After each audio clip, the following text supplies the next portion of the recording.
আজকে সকালে উঠতে আমার অনেক দেরি হয়ে গেছে, কেননা কালকে আমি ভিডিও এডিট করছিলাম।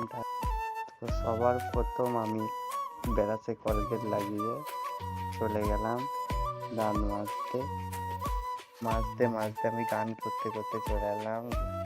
তো তারপরে দেখতেই পাচ্ছি এখানে কত শাক লাগিয়েছে। তো আমি ক্লাবে এসে দেখি আমার এই বন্ধুটা কান্না করছে, কেননা তার গার্লফ্রেন্ড তাকে ছেড়ে পালিয়ে। তো দেখতেই পাচ্ছ এই ছেলেগুলো পড়াশোনা বাদ দিয়ে ওখানে বসেছিল। তো আমি চলে এলাম দাঁত মেজে মুখ ধুয়ে। তো তারপরে আমার অনেক জোরে খিদে পেয়েছে, তাই আমি মুড়ি নিয়ে নিলাম। তারপরে খাওয়ার পর আমি চলে এলাম বার দিয়ে।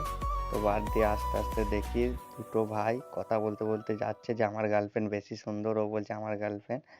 তারপরে আমি এদিকে আসতে তো দেখি কিছু ছাপড়ি এখানে বসে আছে। তো ছাপড়িগুনা বলছে যে এই পুজোতে আমি এই